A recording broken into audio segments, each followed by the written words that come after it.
한번 주제가 노아는 아닙니다. 여호와 앞에서 특이한 사냥꾼이라는 님으로서의 존재가 누구인가? 오늘날에는 이런 님으로시 없는가? 24번까지. 님으로서의 나라 큰 성을 쌓는데 그 큰 성은 오늘날까지 어떻게 이어오고 있는가? 요거에 대해서 이제 오늘 토론을 할 것인데, 요거는 우리가 관련된 성경을 먼저 한번 찾아보고 그 다음에 이제 각자 주제로 이제 그 말씀을 가지고 나눠봅시다. 창세기 10장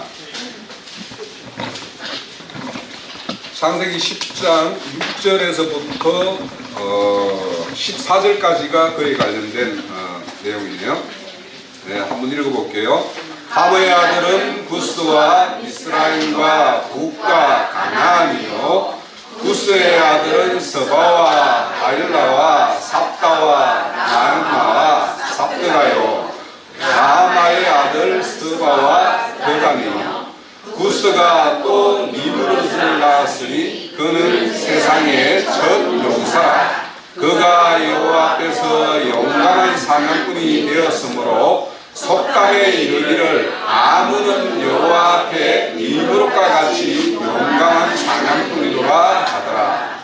그의 나라는 시알 땅의 아벨과 엘렉과 악각과 갈레에서 시작되었으며 그가 그 땅에서 아수르로 나아가 니느웨와 르호볼과 갈라와 및 니느웨와 갈라 사이에 벳셈을 건설하였으니 이는 큰 성읍이라. 미스라임은 민과 아나딘과 그하딘과 나프임과 마드인과 다슬림과 갑돌임을 낳았더라. 다슬림에게서 블레셋이 나왔더라. 예, 요렇게 이제 구스의 아들 니므롯에 대해서 이제 우리가 오늘 나누게 될 텐데, 여기 우리가 이제 중점을 둬야 될 것은 특이한 사냥꾼이라고 그러잖아요, 그죠?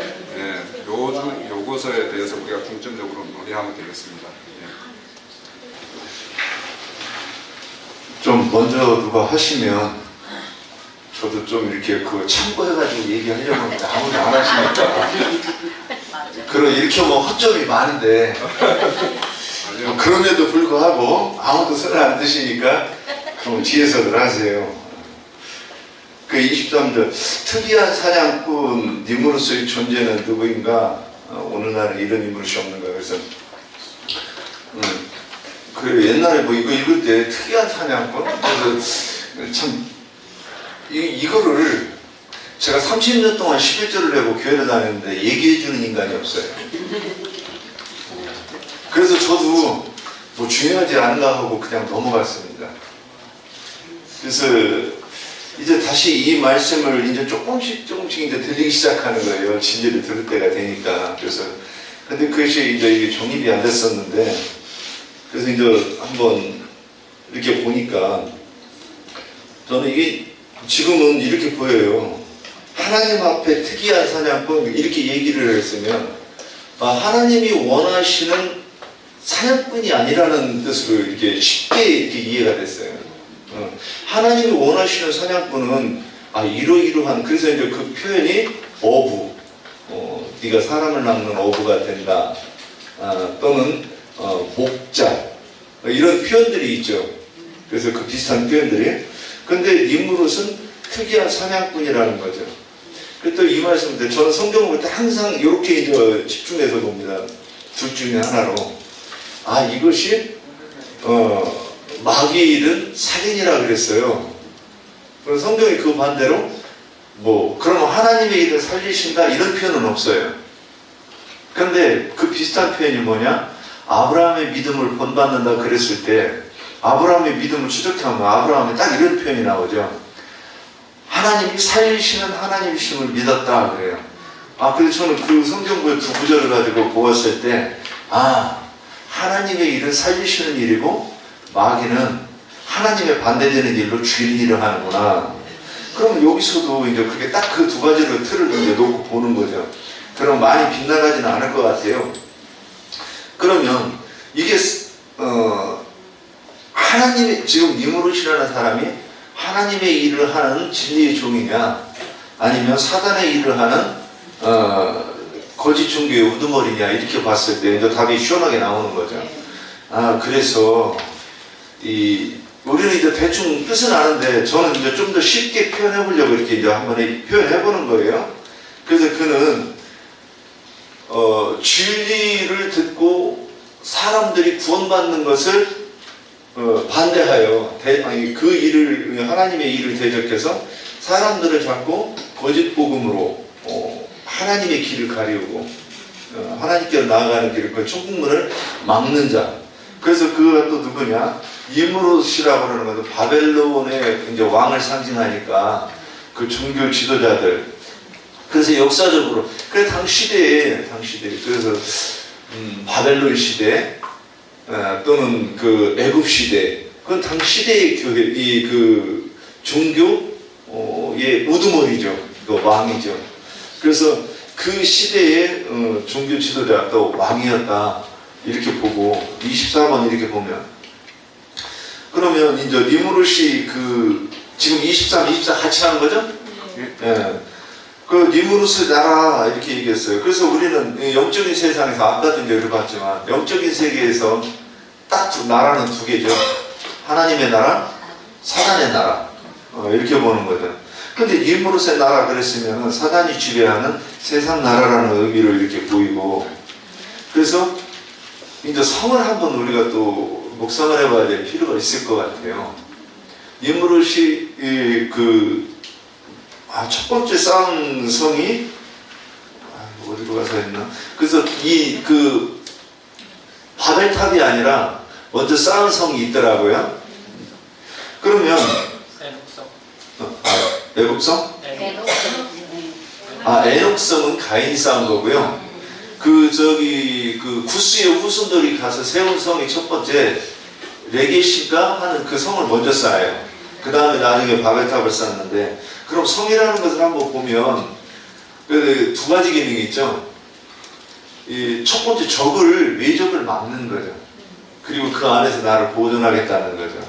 그런데 이게 여리고성 같은 경우는 뭐냐? 하나님의 군대인 이스라엘 백성을 막는 용도로 쓰이는 거죠. 근데 시온성은 어떤 기능이냐? 거짓 복음을 막는 그 기능이라고 이렇게 보이네요. 그 안에 주인이 누구냐는 거죠. 그래서 우리가 대적의 성문을 얻는다 그러면 그 성을 파하고, 그래서 이 무드셀라라는 이름을 이렇게 보면 그 창을 들고 성문을 지키는 자라고 이런 그 뜻이 있더구만요. 그런데 무드셀라가 죽으면 어떻게 됩니까? 그 성문을 지키는 자가 죽으면 그 성문을 빼앗기는 거죠. 그러면, 그리고 원수 대적의 성문을 얻는다 그랬으면, 여리고성 지금 사건을 똑같이 봤을 때 단체적으로 보면 그 교회라는 뜻, 또는 개인적으로 보면 내 심령이 그 여리고성을 쌓고 있던 그 견고한 진이 깨진다는 그런 뜻으로 이렇게 보이는 거죠. 그래서 세상 나라, 그러니까 하나님의 나라를 대적하는 그 성을 쌓았다는 거죠. 그 바벨탑이라는 것이. 그리고 이제 그것을 조금 더 보면 첫 번째 그 성을 쌓는 목적이 나오죠. 1. 쌓을 때 뭘로 쌓느냐? 그 벽돌로 쌓아요. 근데 이 벽돌이라는 게 진흙으로 만들잖아요. 그럼 진흙이 인본주의적인 사상을 가지고 벽돌을 만들어서 성을 쌓았을 때 뭐가 되느냐? 그 반대는 돌을 깎아서 하는 거니까 성전이고, 그 돌이 예수님이 내가 건축자들이 써야 되는 재료다 하고 왔을 때 누군가는 그 벽돌을, 그 돌을 이게 뭐야? 나는 지금 너무 아름다운 성을 쌓았는데, 그러니까 우리가 성을 장막을 짓는 자, 성전을 짓는 자여야 되는데, 그들은 이미 그 벽돌을 가지고 이제 성을 쌓는 건 뭐냐? 바벨탑, 또 고센 땅에 세우려고 했던 그 바로왕이 세우라고 했던 그 성들 두 개가 나오죠.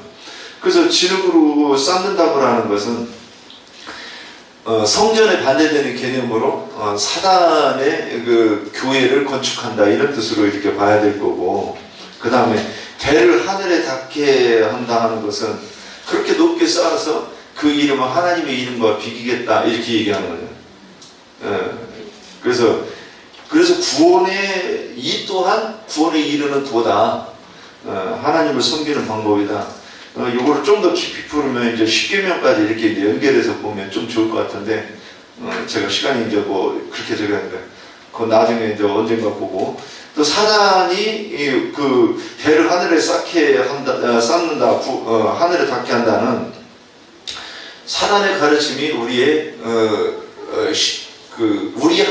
사단이 우리 하나님이라고는 가르침으로 보았고, 그 다음에 흩어짐을 면하자. 이 또한 너희는 땅에 편만하게 생육하고 번성하라고 하는 것에 그 말씀을 대적하는 거죠. 그래서 항상 하나님을 대적하여 모든 그 하나님의 명령에 반대로 하겠다고 하는 것이 이 니무롯의 사상이고 바벨탑 사상이라 이렇게 이제 저는 보았습니다. 여기까지입니다. 군과 그 니무롯에 대해서 말씀으로 찾아보겠어요.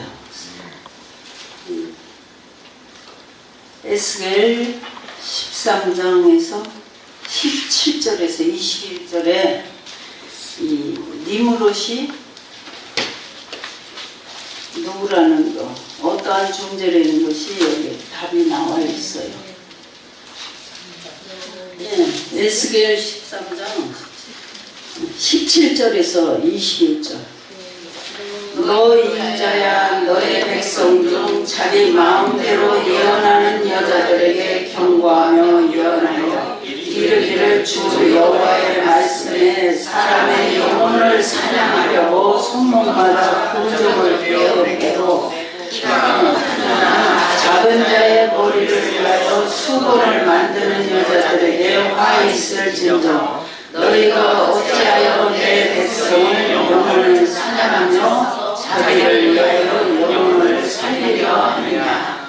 너희가 두어 금고리와 두어 조각 떡을 위하여 나를 내 백성 가운데서 욕되게 하여 거짓말을 짓는 내 백성에게 너희가 거짓말을 씌우며 죽지 않을 영혼을 죽이고 살지 못할 영혼을 살리는도다. 그러므로 주 여호와가 이같이 말하노라. 너희가 새를 사냥하듯 영혼들을 사냥하는 그 부족을 내가 너희에게서 떼어버리고 너희가 새처럼 사냥하는 그 영혼들을 도와주며 또 너희 손을 찢고 내 백성을 너희 손에서 건지고 다시는 너희 손에 사냥하기 아니하리니 내가 여호와인 줄 너희가 아니라. 여기서 부족이라는 것은 비진리를 말하는 것입니다. 또 계시록 13장 4절에서 8절까지.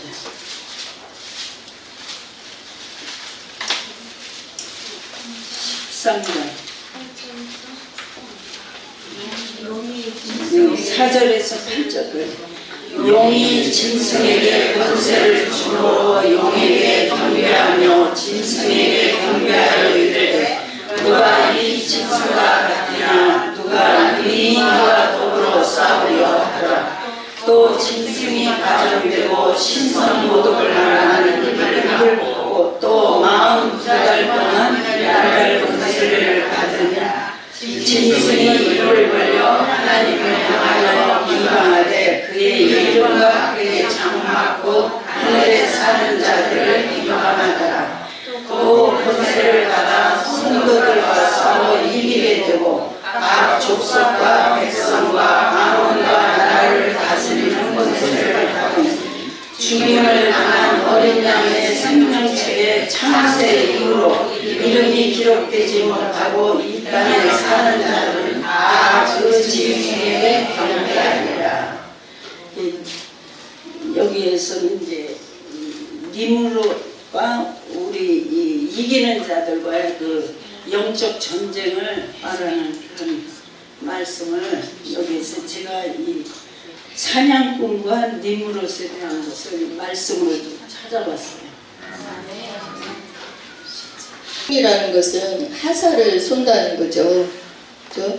화살을 쏘는데 이 화살을 쏘아서 이렇게 짐승을 잡잖아요, 사냥꾼이. 그러니까 이 화살이 다른 말로 올무라고도 하고 또 설교 메시지인 거죠. 그래서 앞에서 이렇게 말씀을 이렇게 다 찾아봤는데 안 찾아본 거 몇 개만 더 찾아볼게요. 이사야 9장 15절 16절.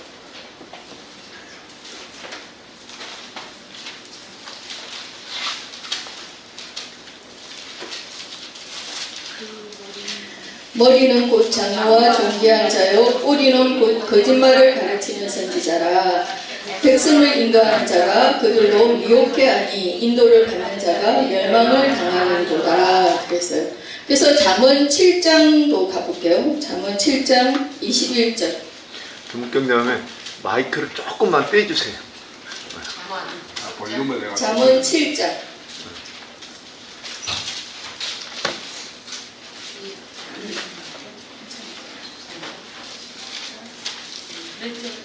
잠언 21절 여러 가지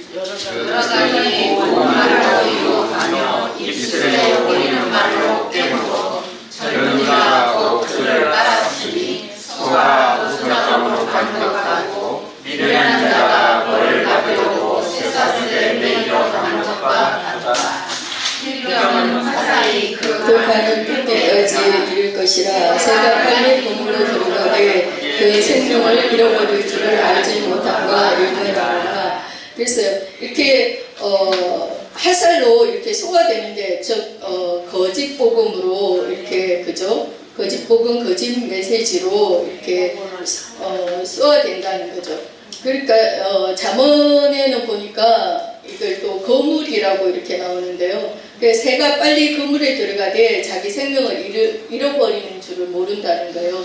오늘날 이 거짓 복음으로 오늘날 세상 기독교계가 거짓 복음을 소화되고 있지만 거기에 속해 있는 거기에 앉아 있는 많은 여기 잠언에서는 새로 표현됐지만 많은 교인들이 자기 생명을 잃어버리고 있는데도 죽어가고 있는데도 모르고 있다는 거죠. 그래서 오늘날에 이런 리무롯이 없는가 했는데 오늘날의 리무롯이 바로 기독교계인 거죠. 이렇게 많이 칭찬을 해놓으셔서 저는 이게 굉장히 좋은 건 줄 알았습니다. 얼마나 멋있으면 하나님 앞에 특이한 사냥꾼이다 막 그러셔가지고 훌륭한 사람이구나. 얼마 전까지 그랬습니다. 근데 이제 특이한 사냥꾼이 있고 또 특이한 장사꾼들도 있더라고요. 이게 요한계시록 18장 이제 굳이 안 찾아도 다 아실 거라서 그냥 저는 간단하게 하고 싶습니다.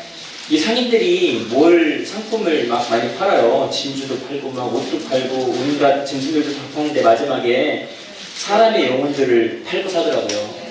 그래서 이게 같이 연결되는 말씀 같고요. 또 이게 미디안 상인들한테 그 요셉이 팔려가거든요. 그래서 미디안이 그 혹시 니무르의 후손인가 하고 봤더니 안 나오더라고요. 그래서 일단은 그렇고 이제 그렇게 연결이 돼서 이제 오늘날에 또 우리가 많이 배웠지만 오늘날에 막 목사님들이 그걸 영혼 장사를 하는 그 현실이 지금 또 명쾌하게 이렇게 나오는 것 같습니다. 곳에 의해서 비롯되는 그 우상 숭배 사상은 우리 성경 정글에 영향을 미치고 있어요, 실질적으로. 그리고 또 이 오늘날 실제적으로 기독교계나 특히 가톨릭 쪽으로는 이 사상이 그대로 전수가 되고 있어요. 그래서 우리가 그 성경에 보면은 하늘의 여왕이라고 이렇게 이야기되는 부분들이 많이 있죠.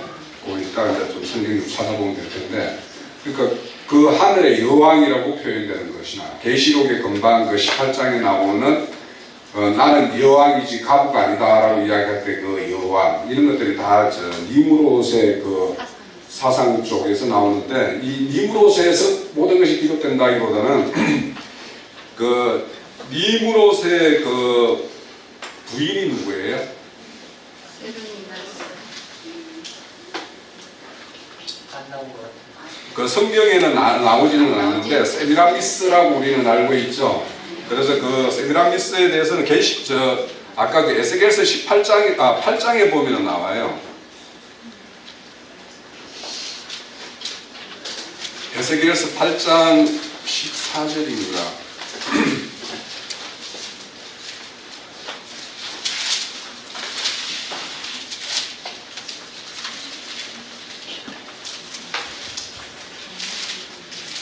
좀 찾아보도록 그랬습니다. 자, 14절. 거기 보면 그가 또 나를 데리고 여호와의 전으로 들어가는 북문에 이르기를 보니 거기에 여인들이 앉아 단무제를 위하여 애곡하더라. 여기 나오는데 이제 이 단무제의 어머니이면서 부인이 되는 사람이 세미라미스예요. 그런데 이 세미라미스가 누구냐면 바로 니므롯의 부인이에요. 니므롯의 부인인데 이제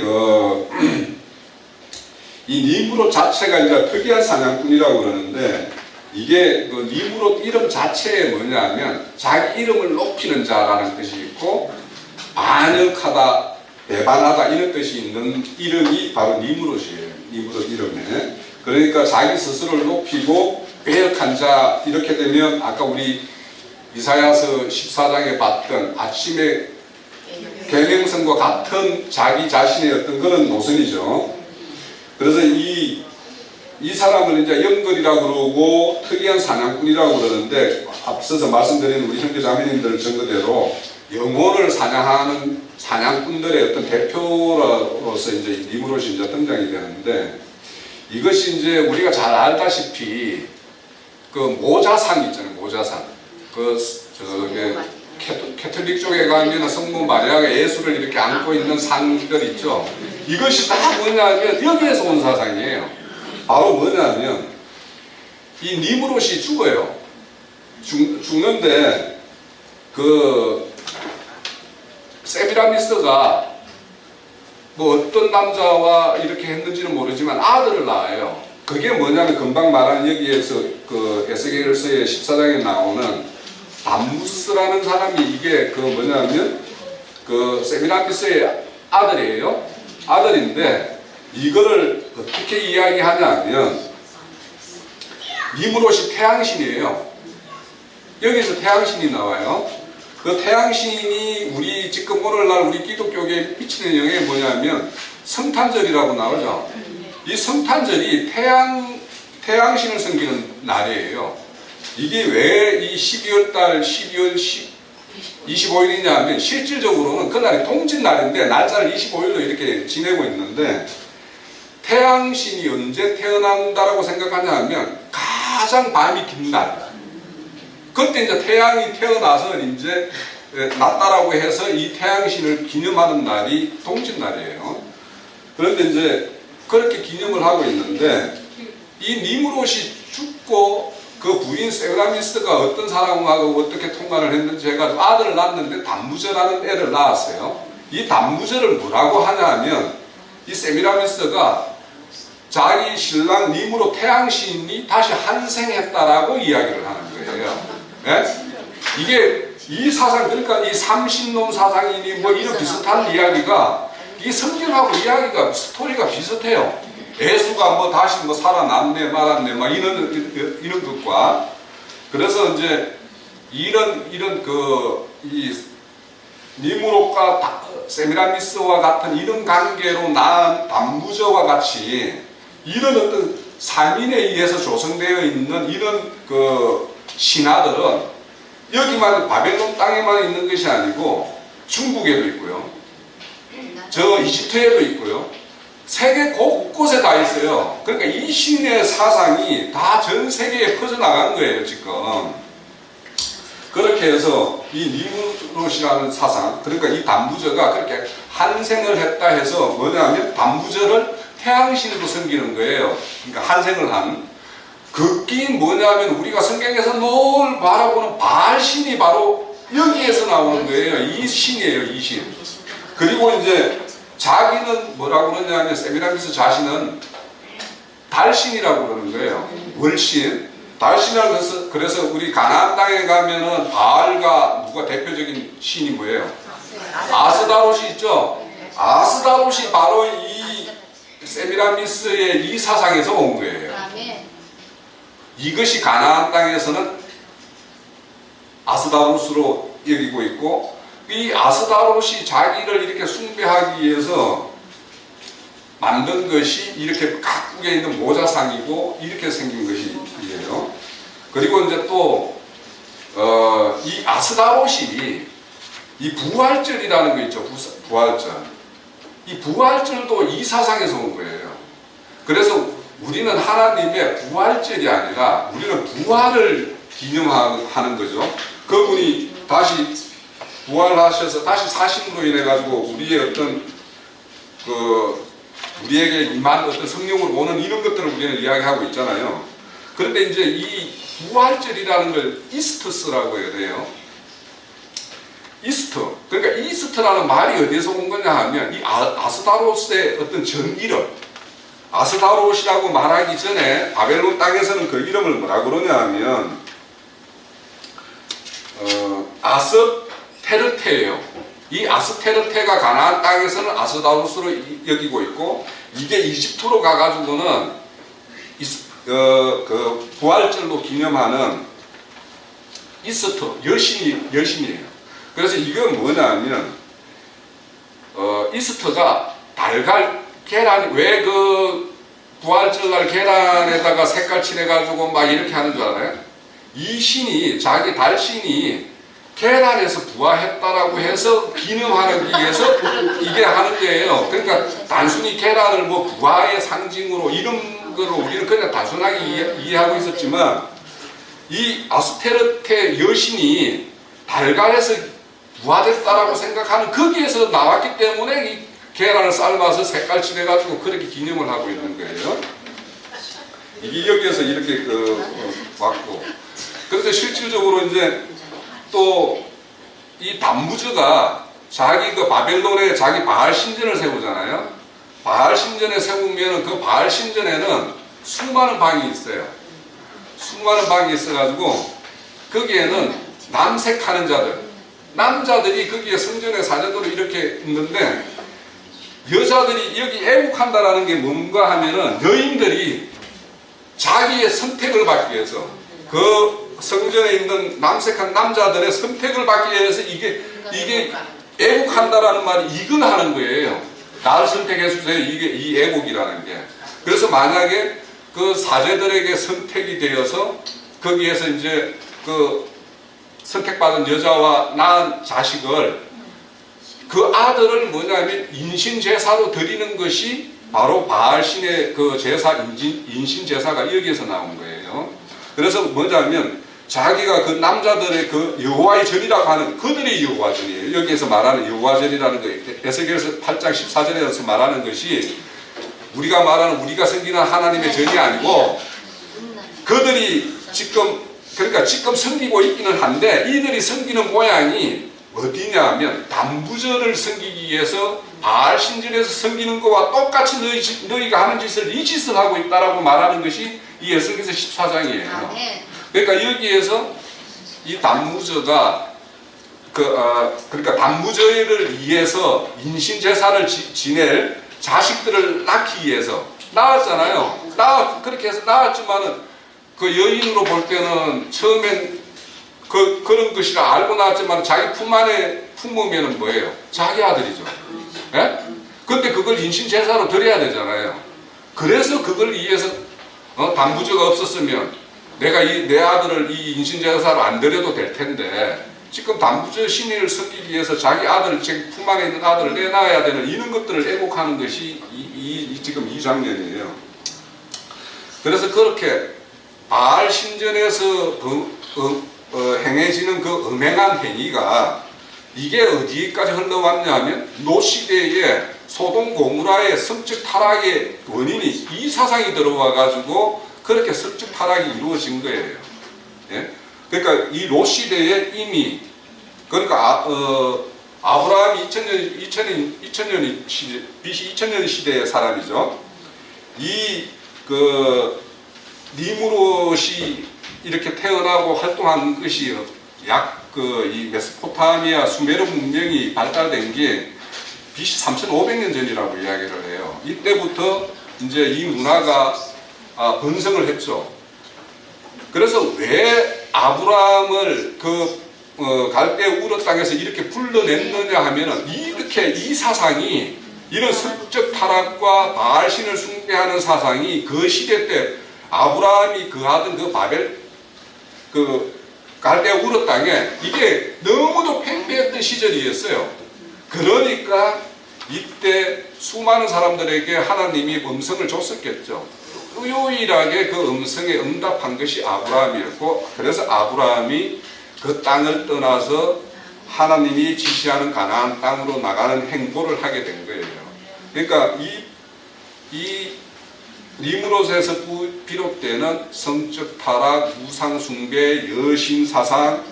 그래서 우리 성경에는 그러면 이 여신 사상이 어디에 기록되어 있나 하면 에레미야서 가볼게요.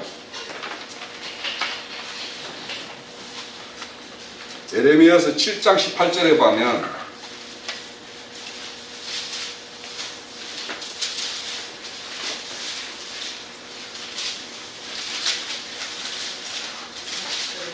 장 18절에 가면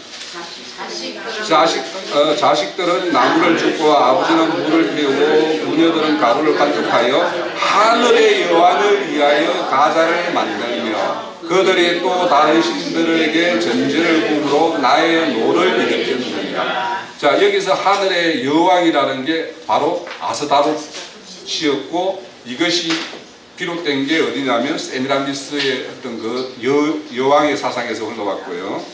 여기 또 다시 가면 44장 에레미야서 44장에도 또 나와요. 25절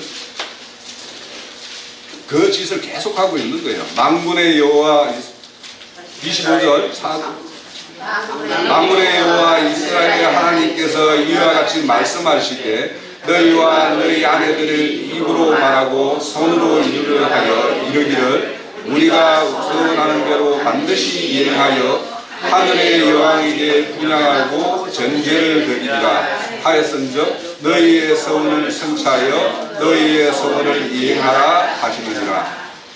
이거는 선지자 에레미야가 아주 빗대서 말하는 것이죠. 그것이 이제 나오고, 이것이 계시록 18장에 보면은 나는 여왕이다, 가부가 아니다, 무리에 앉은 여자가 자기 자신을 그렇게 이야기하는 것들이, 그래서 우리 창세기에 나오는 이 이야기가 이 선지자들을 통해서 이렇게 그들의 어떤 그 폐역을 징계하는 어떤 그런 이야기와 계시록에서 이제 최종적으로 이들이 이제 하나님의 어떤 심판을 받을 어떤 그런 형벌의 대상자죠. 그것이 이제 영혼을 매매하는, 그러니까 이 여왕이 지금까지 한 행위가 다 영혼을 매매한 거예요. 그러니까 하나님의 자녀들을 자신의 어떤 그 자녀로, 자기의 어떤 종으로 이렇게 영혼을 완전히 몰락시키는, 그러니까 하나님의 어떤 거는 거룩한 자녀들이 되어야 할 이스라엘을 이렇게 병들게 하고, 오늘날에도 그 사상이 기독교에는 성탄절 기념이라는 거, 부활절 기념이라고 하는 거, 이런 것들로 여전히 그런 것이 흘러 들어와 있고, 또 성적인 타락. 그래서 왜 그 크리스마스 날이, 크리스마스 이브 날과 크리스마스가 온 세계가 가장 성적으로 타락한 날이 그 날이에요. 왜 그러냐 하면 거기 실질적으로 단부절을 기념하는 날이 그 날이었기 때문에 그렇게 성적인 타락으로, 성적인 걸로 이렇게 나타나는 것이 우연이 아닌 거고, 그런 사상이 세상을 지배하고 있고 기독교계와 가톨릭계를 이렇게 지배하고 여전히 그 이력을 지금 떨치고 있다는 것이 실상입니다.